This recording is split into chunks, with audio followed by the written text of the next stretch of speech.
Ayo kita menikmati kembali teh hangat, teduhkan hati, hadirkan semangat untuk mengawali kehidupan kita selalu dikuatkan dan selalu bersyukur karena kuasa pertolongan Tuhan. Teh hangat pada hari ini kita buka dengan 2 Petrus pasal 2 ayat 13 sampai 16. Akan saya bacakan hanya ayat 13. Akan mengalami nasib yang buruk sebagai upah kejahatan mereka. Berfoya-foya pada siang hari, mereka anggap itu sebagai kenikmatan. Mereka adalah kotoran dan noda yang mabuk dalam hawa nafsu mereka kalau mereka duduk makan minum bersama-sama dengan kamu. Godly family yang dikasih Tuhan, ingatlah bahwa yang ditabur pasti dituai. Tabur dalam hawa nafsu akan menuai kebinasaan, yaitu nasib buruk. Dan yang menabur dalam roh akan menuai kemuliaan, hidup sukacita dalam Kristus.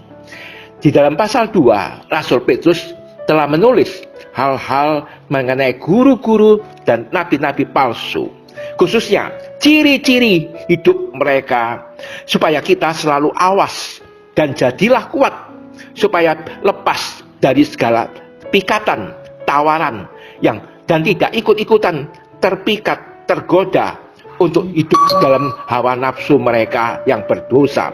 Kita selalu mau dan rindu untuk tetap di jalan yang benar. Dalam pasal 2 ayat 13 sampai 16, Rasul Petrus menyoroti sensualitas dan juga keserakahan mereka yang dilakukan dengan terang-terangan pada siang hari bersama-sama dengan orang yang percaya. Mereka tidak malu untuk menunjukkan hawa nafsu mereka yang makin menjadi-jadi dan tidak pernah terpuaskan.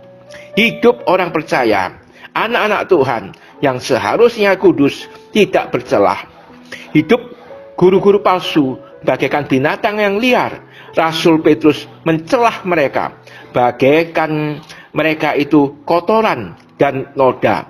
Kotoran dan noda pada mereka itu tampil di dalam perjinahan yang menyala-nyala, yang dilakukan terus-menerus, tidak bosan-bosan, juga keserakahan hidup mereka yang terkutuk. Ayat 14. Hawa nafsu mereka itu dikejar dan semakin sulit terpuaskan. Jadilah hidup mereka itu begitu kotor dan bejat. Mereka berusaha untuk memikat dan juga menipu, membujuk orang-orang Kristen yang lemah iman.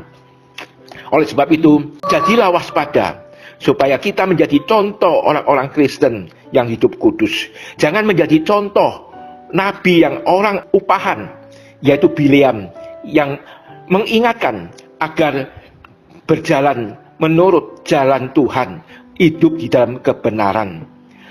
Oleh sebab itu, orang-orang percaya janganlah berpaling dari kebenaran dan terpikat oleh hawa nafsu mereka. Tetaplah hidup rendah hati, berjaga-jaga, dan kita mau merasa sedih atas hidup orang-orang yang mengikuti hawa nafsu mereka, yang tidak berjemu-jemu itu, mereka yang hidup dalam dosa. Kita berbelas kasih dan mendoakan mereka. Di akhir zaman ini, orang-orang Kristen, anak-anak Allah yang sungguh-sungguh murid-murid Kristus, hiduplah berdoa, berjaga-jagalah, makin kayalah di dalam pengenalan dan pengakuan serta pengalaman akan Tuhan yang Maha Kasih.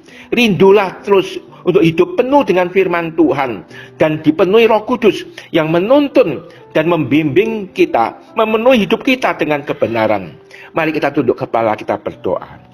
Tuhan Yesus, kuatkanlah kami anak-anak-Mu untuk hidup sebagai murid-murid Kristus, selalu hidup di dalam kebenaran, sehingga dengan demikian, dengan bimbingan dan kuasa Roh Kudus yang menolong kami untuk hidup penuh dengan buah kebenaran yang dikerjakan oleh Tuhan Yesus Kristus untuk memuliakan dan memuji-muji Allah, menjadi kesaksian hidup penuh dengan kebajikan dan kebijakan, untuk menjadi terang menyinari sekeliling hidup kami, sehingga mereka pun juga boleh merasakan hidup tenang dan hidup sukacita dalam damai sejahtera-Mu.